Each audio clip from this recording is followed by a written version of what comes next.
Bonjour Templiers et Templières de Charente et bonjour à tout le monde, j'espère que vous allez bien. Bienvenue sur les Randonneurs du Passé, épisode 5 de notre aventure documentaire sur les Templiers charentais. Aujourd'hui, je me trouve à Marélan en Charente, direction Limoges, juste à côté de La Rochefoucauld. Et aujourd'hui, go pour la découverte de la commanderie de Marélan.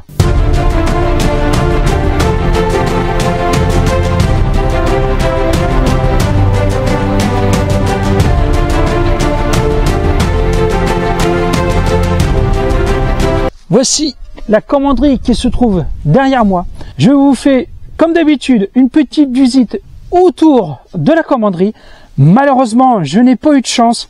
La commanderie est fermée. Donc j'essaierai de trouver, en même temps que je raconterai l'histoire de cette commanderie, des photos de l'intérieur. Je vais vous raconter un petit peu leur vie et aussi les règles de l'ordre du temps. C'est parti, on fait la visite et après je vous raconte l'histoire. Allez, go!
Bon voilà, j'espère que la petite visite vous a plu. Je vous ai dit comme tout à l'heure, malheureusement, la chapelle est fermée de mettre des photos. Je suis avec la petite table explicative. Je vais vous parler un petit peu de Marélan. Donc c'est en fait le village c'est Ivrac et Maléran, pardon. Marélan. Je dis que des bêtises. Donc Ivrac et Maléran. Et ensuite, je vous raconterai l'histoire de la chapelle. Allez, c'est parti.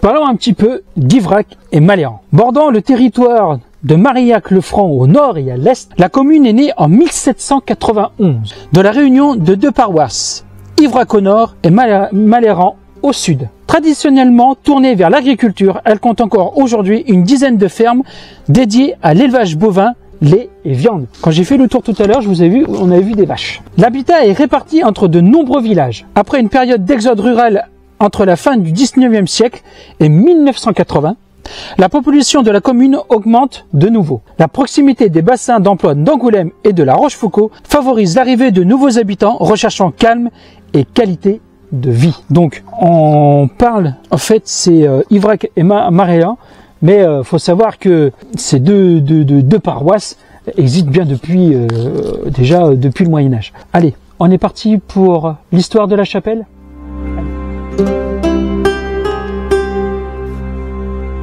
La chapelle templière Saint-Jean-Baptiste. Surplombant la vallée de la Ligogne, seule subsiste l'église de cette commanderie de Templiers, lieu de vie communautaire des moines. Édifiée au XIIe siècle, équilibre, harmonie, proportion parfaite caractérisant ce bel ensemble d'architecture romane. La rigueur de son plan rectangulaire, la sobriété de ses élévations renforcées latéralement par des contreforts plats étaient imposées par les architectes de l'ordre du temps. C'est vrai que quand vous regardez l'architecture, c'est vrai qu'elle est superbe. Une des plus belles œuvres des Templiers charentais en point de vue chapelle. Et la commanderie devait se trouver sur ce côté-là ou de l'autre côté, mais malheureusement, il n'y a plus rien, quoi. C'est dommage. Allez, remarque à l'intérieur de l'église. Je vais vous mettre des photos si je les trouve. Le sanctuaire est éclairé d'un triplet, 3 baies symbolisant la Sainte Trinité percée sur le mur plat du fond et par 2 ouvertures sur les parois latérales. Ce qu'on trouve ici. Donc, mur occidental du sanctuaire percé d'un triplet. De l'extérieur, on voit les 3 fenêtres que je vous ai filmées tout à l'heure. Rythmée de colonnes engagées aux chapiteaux romans sculptés, la nef unique fut probablement voûtée d'un berceau brisé en pierre, comme la chapelle templière de Vouton. La chapelle templière de Vouton, c'est le premier épisode de cette série, et c'est la première aussi commanderie de Charente. Maintenant, j'ai mes petites notes. Je vous raconte un petit peu l'histoire, l'architecture de ce temps. Comprenant 3 travées de dimensions égales, se développe avec la régularité habituelle. Mais cette fois, d'élégance colonne. C'est vrai, très belle colonne. Qui soutenait les doubleaux de la voûte et atténue la sévérité. Aucune ouverture n'apparaît au goutreau de la nef. Comme à l'ordinaire, la lumière vient du chœur. Ce dernier faisant corps avec la nef et éclairé par un triplet et par des fenêtres latérales. De belles moulures soulignant les cintres des baies dont la symétrie est respectée. Aucune reprise n'ayant altéré cet édifice du XIIe siècle, la construction aurait intégralement conservé sa noble ordonnance si la voûte n'avait disparu. Donc en fait, celle que je vous ai filmée, qu'on a filmée, qu'on voit là, est restée pratiquement intacte. Elle n'a pas été modifiée, quoi. Donc là, on a une vraie commanderie depuis le XIIe siècle. C'est magnifique. L'ornement n'est point délicat à la façade. Une archivolte en forme de tresse affine les 3 voussures du portail, retombant sur des colonnettes. Le sculpteur n'a pas seulement ouvragé les chapiteaux, mais encore les fûts qui sont entourés de cercles et annelés sur toute la longueur. Cette décoration n'est cependant, je vais y arriver, pas exceptionnelle, puisqu'on le trouve sur plusieurs portails de la région, notamment à l'église de Jaude, des cordons dont l'un repose sur des modillons sculptés assouplissent la façade sur laquelle s'ouvre une fenêtre entourée d'un galon mouluré et encadré de colonnettes. Donc, comme on parlait tout à l'heure, une archivole en forme de tresse affinée de 3 voussures du portail retombant sur des colonnettes. Donc voici les colonnettes. Voilà. Et la voussure, c'est ça qu'on trouve juste ici, qui fait toute l'entrée de cette porte. Peut-être aussi pour, éloigner les mauvais esprits, pour protéger la chapelle. Et maintenant, on va passer à l'extérieur. Quelques sculptures de belle qualité influencées par l'art roman de l'Angoumois ornent la façade occidentale de l'église. Colonne annelée soutenant le portail en arc brisé, ce que je vous ai montré un instant. Chapiteaux décorés d'élégance, palmettes où les feuilles d'acanthe frisent aux délicats motifs géométriques.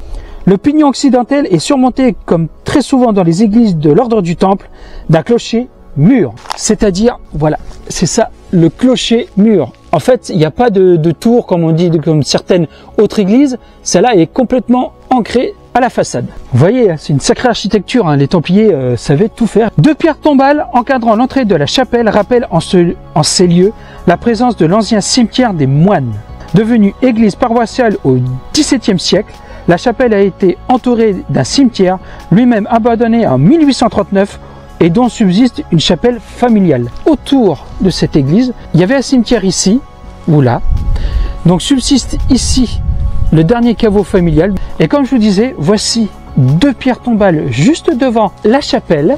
La deuxième se trouve ici. Et ces pierres tombales, en dessous, se trouvent des moines templiers. Maintenant, je vais vous raconter un petit peu l'organisation et les règles des Templiers qu'il y avait ici. Bah, que c'est en Charente ou un petit peu partout en Europe.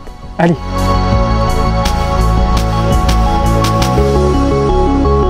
Allez, deuxième partie de l'organisation et des règles des Templiers. Je vous avais fait la première partie, la précédente vidéo. Voici maintenant la deuxième partie. Organisés selon les règles cisterciennes, les Templiers comprenaient des chevaliers et des chapelains, également nobles, mais aussi des sergents et des domestiqués. L'autorité suprême appartenait à un grand maître, comme le dernier qui est très connu, Jacques de Molay, élu par les chevaliers du Temple de Jérusalem, qui, pour les actes les plus importants, devaient consulter le chapitre et étaient liés par le vote de la majorité. Les Templiers portaient un vaste manteau blanc emprunté à Sisto, marqué d'une grande croix rouge. Leur fonctionnement décide suite au Concile de Troyes et inspiré par la règle de Saint Benoît, et leur organisation très hiérarchisée, dominée par un maître élu par 13 dignitaires. C'est comme on a dans nos armées aujourd'hui. Nous avons les généraux, donc les officiers supérieurs, tout ce qui est colon jusqu'à lieutenant, sous-lieutenant, les officiers. Après, nous avons les sous-officiers et les militaires du rang. Là, c'est exactement pareil. Les moines abandonnent leur volonté et doivent obéissance à la discipline militaire, à leur communauté, ce que je vous dis à l'instant. Ils y restent reclus et ne peuvent en sortir sans autorisation. Ils consacrent beaucoup de temps à la prière et se tiennent prêts à tout moment à mourir pour défendre la chrétienté. Comme je vous ai dit, c'était des moines guerriers, mais c'était avant tout des chrétiens. Il faut savoir que les Templiers étaient vraiment pieux. Ils priaient toute la journée. Ils avaient une prière le matin, une prière le midi, une prière l'après-midi, une prière au coucher du soleil et une prière pratiquement la nuit. Ils priaient tout le temps, ils étaient vraiment des pieux, sans compter ce qu'ils faisaient la journée. La vie des Templiers, donc les domestiqués, en fait, comme je vous disais, les forgerons, les cuisiniers, les agriculteurs, les viticulteurs, tout ça, travaillaient la journée tout en faisant la prière, que les Templiers étaient forts parce qu'en s'entraînant aussi aux armes, tant qu'ils étaient militaires, donc ils avaient des entraînements militaires, mais en tant que ça, c'était comme des agriculteurs, en fait, comme des paysans. Et ils faisaient ça que pour la communauté templière. Aussi, en payant par leur récolte ou par quelquefois l'argent, les seigneurs ou, comme on a eu précédemment, les grandes paroisses, par exemple à Maine-de-Bois, c'est la communauté de Bois. Ils refusent tout plaisir et ne fréquentent aucune femme, même parmi les sœurs, vœu de chasteté.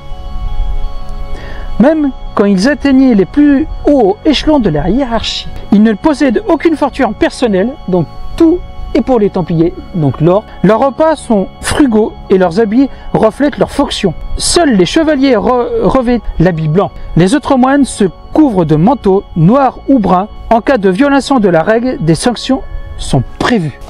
Donc en fait, s'ils mettaient un autre habit, tout ça, ils pouvaient être punis. Voici l'histoire de cette très belle commanderie, la règle et l'organisation des Templiers. J'espère que cette vidéo vous a plu. Elle est un petit peu plus petite, il n'y avait pas de randonnée parce qu'il n'y a pas de randonnée autour.